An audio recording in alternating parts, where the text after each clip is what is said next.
Olá! Sabe aquela história do encontro no poço? É uma das mais conhecidas, né? Mas o que ela realmente tem a nos dizer hoje?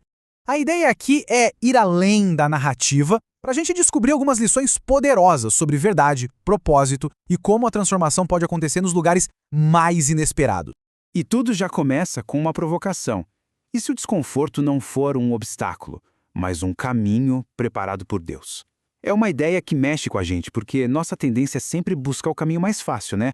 E isso prepara o terreno para a primeira grande lição dessa história. Primeira parte, caminhos necessários e não caminhos evitados. A história começa com uma decisão que parece simples, mas é crucial. Jesus decide passar por Samaria. Para quem não sabe, para os judeus da época, aquele era um território para ser evitado. Então isso já mostra que não se trata de um simples atalho, mas de uma escolha espiritual, totalmente intencional. E aqui a gente vê um ponto cego muito comum na nossa vida. Existe uma diferença gigante entre prudência, que é saber navegar o perigo com sabedoria, e a simples fuga, que é quando a gente evita um confronto que é necessário. Jesus atravessa um território hostil porque ele sabia que ali tinha uma missão. Ele não estava fugindo do problema, estava caminhando na direção do propósito dele. Isso leva a gente direto para a segunda parte, da água física à sede existencial. A conversa começa do jeito mais comum do mundo. Jesus, cansado da viagem, senta do lado do poço e pede água para uma mulher samaritana.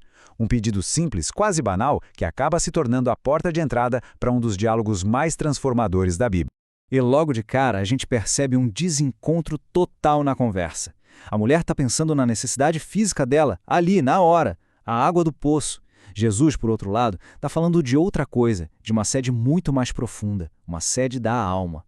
A lição é clara. Quando a gente foca só no material, corremos o risco de ficar cegos para a chance de uma transformação de verdade. E isso nos traz a uma ideia central. A verdadeira sabedoria começa quando a gente reconhece que as nossas maiores necessidades não são as de fora, mas as de dentro. É uma virada de chave que nos convida a olhar para dentro antes de sair buscando soluções por aí. E é aqui que a conversa muda de tom, fica bem mais direta. Terceira parte. A verdade antes da adoração. Jesus deixa de lado a metáfora da água e confronta a realidade bem específica da vida daquela mulher. Ele revela a história que ela mantinha escondida. E olha, é fundamental entender o porquê. O objetivo não é humilhar de jeito nenhum, é estabelecer um fundamento que não pode ser ignorado. A verdade é pré-requisito para qualquer coisa real que venha depois. Sem honestidade, não se constrói nada. Isso resume um princípio que vale para todo mundo. Não existe sabedoria se a gente fica ignorando ou diminuindo a nossa própria realidade. A mulher até tenta desviar o assunto, né, falando sobre religião, sobre lugares de adoração, mas Jesus a traz de volta para o que é essencial. A verdade precisa vir primeiro. Bem, com a verdade na mesa, a conversa finalmente pode avançar para um outro nível. Chegamos à quarta parte, a revelação no poço. Só agora, depois da honestidade, eles podem discutir o que é de fato a verdadeira adoração.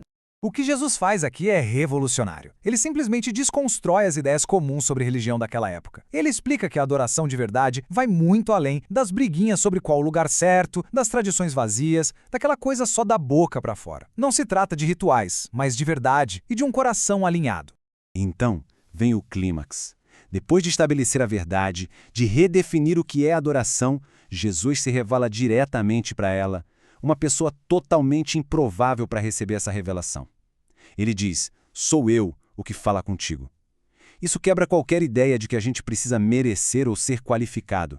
A revelação é para os corações que se abrem para a verdade. E aí, quais os resultados práticos de um encontro tão profundo? Vamos para a quinta parte, quando a vida se torna o testemunho. O que acontece depois de uma revelação dessas?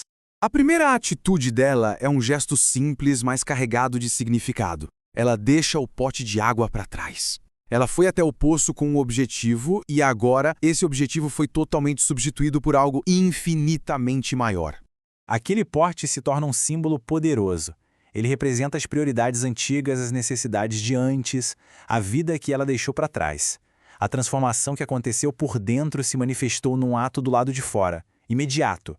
Ela não precisava mais daquela água. O ponto central aqui é este. Uma vida transformada fala muito, mas muito mais alto que um discurso bem elaborado. A maior prova de um encontro genuíno com a verdade não está nas palavras, mas na mudança de vida. Ela não guardou a experiência para si, Ela correu para ser uma testemunha na cidade dela. Enquanto a mulher corre para a cidade, a cena muda. O foco agora vai para a lição que Jesus ensina aos discípulos que tinham acabado de chegar. Parte 6. O alimento do propósito. É curioso, né? Os discípulos chegam preocupados com comida, assim como a mulher estava preocupada com água. E a resposta de Jesus é igualmente profunda.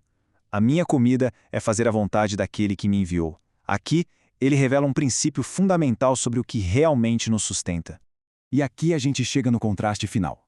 De um lado, existe uma vida focada em satisfazer desejos, que até traz um prazer temporário, mas é baseada em consumir. Do outro, uma vida dedicada a cumprir um propósito, que oferece um sustento duradouro e é baseada em obedecer. A sabedoria está em inverter as prioridades, encontrar satisfação no propósito, não no consumo.